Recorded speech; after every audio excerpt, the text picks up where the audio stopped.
Hi there, and thanks for joining me for the first U.S.-EU Ambassador in Review video. I'm Anthony Gardner, U.S. Ambassador to the EU, and with all of the wonderful things happening at the mission, I'm delighted to have you join me for a review of some of the events in which I had the honor to participate in May.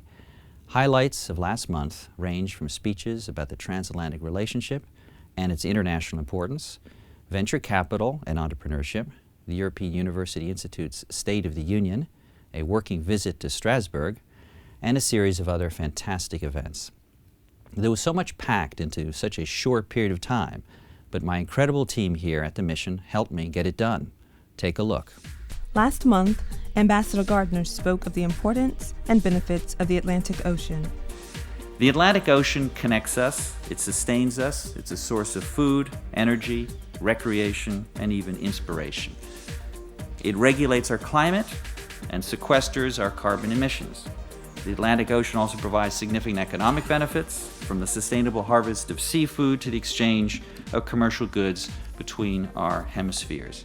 Following this, Ambassador Gardner had the opportunity to engage entrepreneurs and business leaders in the Making Ventures Grow initiative, bringing together public policy and private sector experts to discuss high-growth ventures to spur economic growth. Participants included European Commission Vice President for Jobs, Growth, Investment, and Competitiveness, Jyrki Katainen, and nearly 50 other participant leaders. Check out our blog for more information.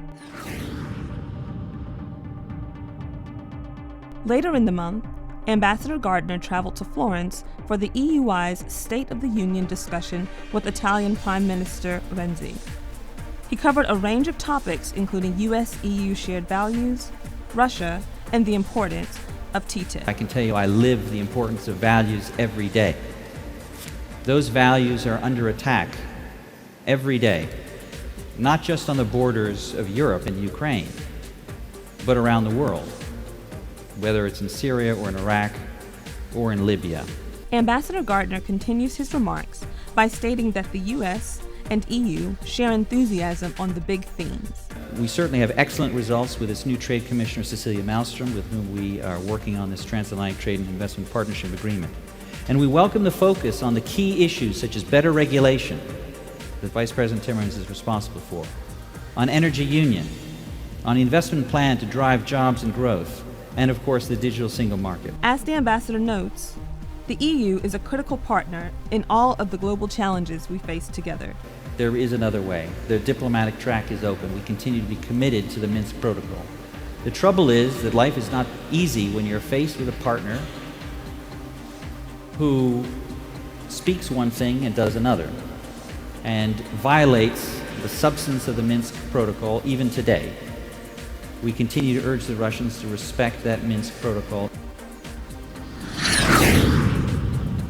Back in Brussels, discussions continued throughout the month, including a fruitful discussion with l'École nationale d'administration on Ukraine sanctions, TTIP, and data privacy issues.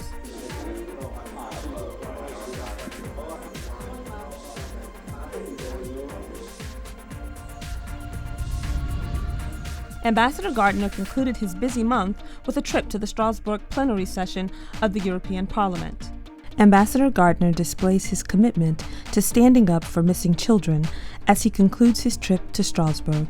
Tune in next time for another edition of US-EU Ambassador in Review.